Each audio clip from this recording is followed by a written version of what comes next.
Hey, what's up, everyone? So, welcome to Chapter 2, and I'm actually re-recording Chapter 2 because for some reason it didn't, the recording audio didn't do what it was supposed to do, so I am redoing this.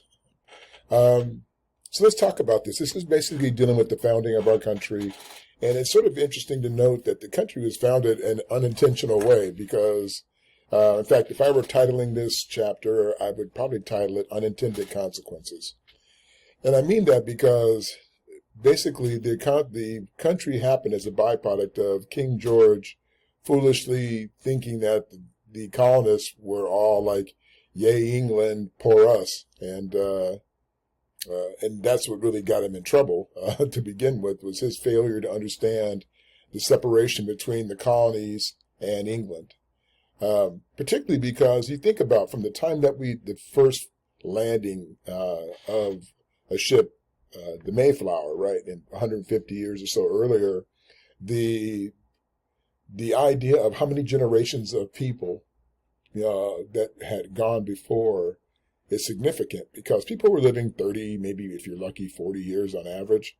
So you're probably talking 4, 5, maybe 6 generations from the time of the first colonists that came to now the mid 1700s. And so their idea of understanding of England is like nothing, I mean, it's not like today where you can get to England and, flying from San Diego in 10.5 hours or cross the Atlantic in a matter of, of a day or so. Now it's like, if you think about it, it's, took months to get from New York to England if you were traveling by boat. So their understanding and disconnection was evident even before this time, but it had certainly come to fruition and had come to its pinnacle at this point. So a couple of things happened, and as I get into this, I'm going to try and do it relatively quick, but I want to make sure you understand the context of how we got where we are. So basically, the colonies were basically governed by England for the first 150, 60 years. And the structure was there was a royal governor who was kind of like the president of the colonies, if you would. And then the governor had a council of elites, which is usually some representatives from each of the 13 colonies. And then there was a general assembly, which were, again, a wider range of the wealthier or more elites of the colonies. And this is basically the structure of politically of the country from its inception up until the mid-1700s. Now, what takes place after this is really what is quite interesting. If I can get this to move forward, which I can. So, in 1754, the French-Indian War occurs. Now, this is really a war between England and France. Not so much a war between the Indians and the French. In fact, the Indians and French were basically allies against England in this war that lasted about 9 years, culminating with the Treaty of Paris in 1763.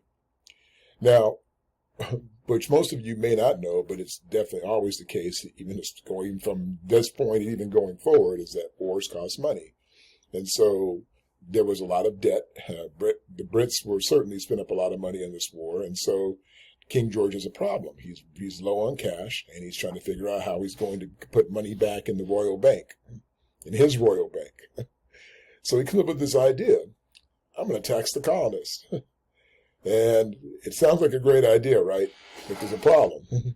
You're taxing them, but they don't really have any representation. So they're like, whoa, wait a minute. You're trying to get money out of us? We don't really have anything. We're barely scraping by because we've got famine. We got all kinds of issues with Native Americans attacking us because we've killed off most of them with our diseases. So they're not happy with us. So we're just struggling to survive, and you want to tax us? The colonists weren't really feeling this. And particularly because they're like, why make England wealthier when we're over here struggling and just supporting them with providing stuff for them? So King George came up with this idea of creating this list of proclamations. And there were two primary proclamations. One was the Sugar Act of 1764 and the Stamp Act of 1765. Both of these acts were they were going to tax sugar, and that was being imported in and also stamps. And so the colonists were upset, and so they repeal it in 1766. So the tensions are starting to escalate in the colonies. So the colonists respond to these acts by a series of their own acts.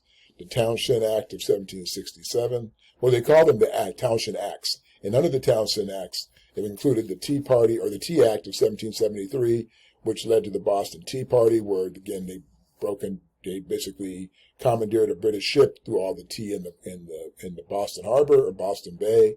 And this, again, led to England drafting what was called the Intolerable Acts of 1774. And then the colonists get together and have what's called the First Continental Congress. Now, I do want to digress for one moment, because there is one point here that I think I failed to point out. In fact, it jumped ahead. If I can get rid of this, it's not going to let me for some reason. Anyhow, just behind this depiction here, there was what was called the Intercolonial Stamp Act Congress, and this happened in 1765. And they, at this Congress, this convention, convening of the elites in the colonies, they draft what was called the Declaration of Rights and Grievances. And the Declaration of Rights and Grievances was basically the precursor to the Declaration of Independence. They're basically telling King George, we don't appreciate you trying to tax us without representation and all that kind of stuff. Okay. So they had the First Continental Congress, and then following that, they had the Second Continental Congress, where they basically draft from that Declaration of Rights and Grievances what became the Declaration of Independence. Now remember, imagine King George gets this in the mail, right? Now to him, it's a declaration of war. Like, who the heck do these colonists think they are? I'm the king. Like, you don't challenge the king. You do what the hell I tell you to do, right? So you can imagine King George is really, really upset about this.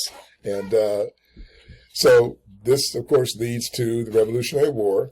And, of course, we win, they lose, yay us, poor Brits, which ends in July 4, 1776. And that's when we become our own separate entity, our own separate nation. And at the beginning of this, of course, you need to have an infrastructure, even when, we're free. And now, freedom looks really good when you have structure. Freedom doesn't look so good when you don't have structure. So at the very, very beginning, they drafted what was called the Articles of Confederation. And this was like a precursor to the Constitution. And in this, basically, they've outlined having a weak central government. And the reason they wanted the colonists and the elites wanted a weak central government was because they didn't want to have it. They didn't want to go back to anything that remotely resembled that would lead to having a king. So they wanted to make sure that the states were stronger than the central government, and that would be the way that they would structure the system at the beginning of our country, founding of our country. Now, there were problems with this, and here's the interesting thing about the people who've been oppressed. Once the elites who had been oppressed by England were on their own and autonomous, and now they're the elites of these 13 states, they become the oppressors to the farmers and the everyday workers. And so this resulted in what was called Shays' Rebellion. And Daniel Shays, who was a farmer, along with a group of other farmers, decided to rebel, and they attacked his courthouse, and many of the farmers are killed. And what this resulted in was the recognition that a weak central government was not going to hold these 13 states together. And that if this union of states, that these united states were going to hold themselves together, it could only do so by virtue of having a strong central government. And this is how the decision to draft a new constitution came to fruition. I'm going the wrong direction here. Let me skip ahead here.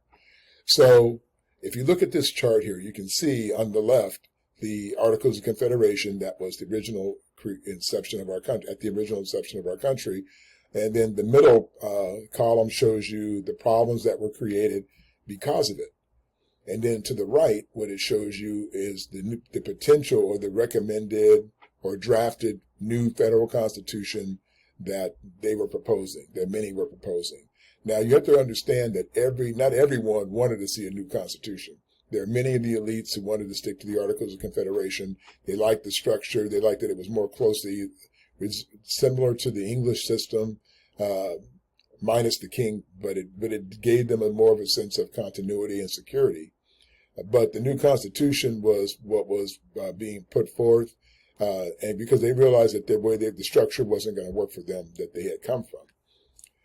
Now, of course, as I said earlier, many problems existed in setting up this new format. One was the issue of foreign trade, because they had to figure out how to build an economy. They needed partners to trade with. So that, of course, had to do with the economic realities of all that. So they call it economic radicalism, by thinking about what kind of new economic structure they were going to create. Of course, the security issue, dealing with the Native Americans, who were pissed off, obviously, because they had been oppressing them and killing them, and all the diseases that came over from England that wiped out thousands and thousands of Native Americans on the continent. And then again, as I said, the post-war depression, the economics cost of war was very, very high. Then comes George Washington, of course, our first president, under this new format, who was supporter of the new Constitution. And there were a couple of different plans that they had in place, trying to discuss which plan was going to work in terms of creating this new Constitution. There was a Virginia plan, which was called the Large States Plan, and the New Jersey plan, which was called the Small States Plan. So the Virginia plan was supposed to give more adherence to the larger states, the larger, wealthier states with more resources, like Virginia. That's why it's named after Virginia. And the New Jersey plan was to help give balance to the smaller states, saying, hey, we're small, but we deserve equal power. And so this is the two plans that were in place that they were trying to offer up for this new Constitution. Well, they came up with a compromise, which is what we live with today. If you look at our Congress is based on both these plans. It took both of them. So you have the House of Representatives, which is based on the Large States Plan, because, for example, it's based on size and number of population of people. So like California in the House of Representatives has 50 some odd representatives, and smaller states like Montana may have 2. And that's because of the population size. So it was to help accommodate the large states so that they had more say in the House of Representatives. However, the House of Representatives is not the most powerful house in our Congress. The Senate is. And the Senate is adopted under the small state plan. And this basically says that no matter how big or how small your state is, everybody gets 2 representatives per state. Now, many people feel this is a fairer way to do it. There are many today who have questions about this because, for example, California could have a quarter of the population of the country, but still only has 2 representatives. So sometimes it gives more states, smaller states, a disequal amount of power over larger states in the most powerful house in Congress, which is the Senate. So the Great Compromise is what led to what we have, which is a bicameral, bi meaning 2, houses in our legislature in our Congress, in our U.S. Congress. This just shows you basically the layout of the 2 plans. Here's the Virginia plan, the New Jersey plan, and then here's the compromise that they came up with. One of the big issues that they were dealing with was slavery, particularly in states in the South where they needed a commodity. They needed a commodity of people to work all the natural resources in the area. So you had sugar, cotton, tobacco, for example. All that was in the South because the weather was better. So they wiped out all the Native Americans. So that's why the economic commodity of slaves and slave trade became an issue. But the problem was the issue of how they were going to base them for taxation. And they decided to count the slaves as 3/5 of a person. So each slave was considered not one whole person for terms of taxation. So they came up with what was called the 3/5 compromise. And that's how they were able to get the Constitution ratified.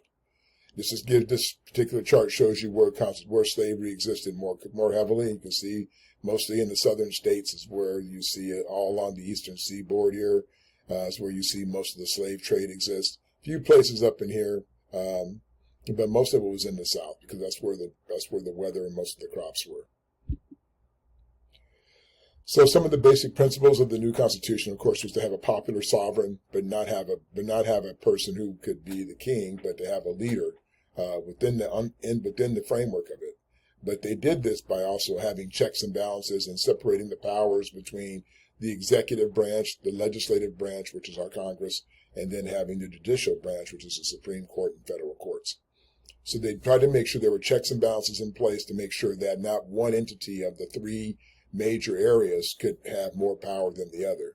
Now, I will tell you, based on our world today, that there are points in times when sometimes the executive, meaning the president, is more powerful. There are times when the Supreme Court, the judicial, is more powerful, slightly more powerful. And there are times when the Congress is more powerful. It sort of varies depending on the situation at hand. So it's not always as simple as it may seem. In fact, I would argue one of the biggest problems we have with separation of powers is the fact that they should never have given this is my opinion, by the way, they should never have given the president the right to select the Supreme Court justices or federal court judges, because they could stack the deck and based on their own personal interests to protect them from any particular issues that they may be failing at. So you never want to have it where the sovereign can protect themselves, no matter who it is, by virtue of selecting people in the courts to be able to protect their interests.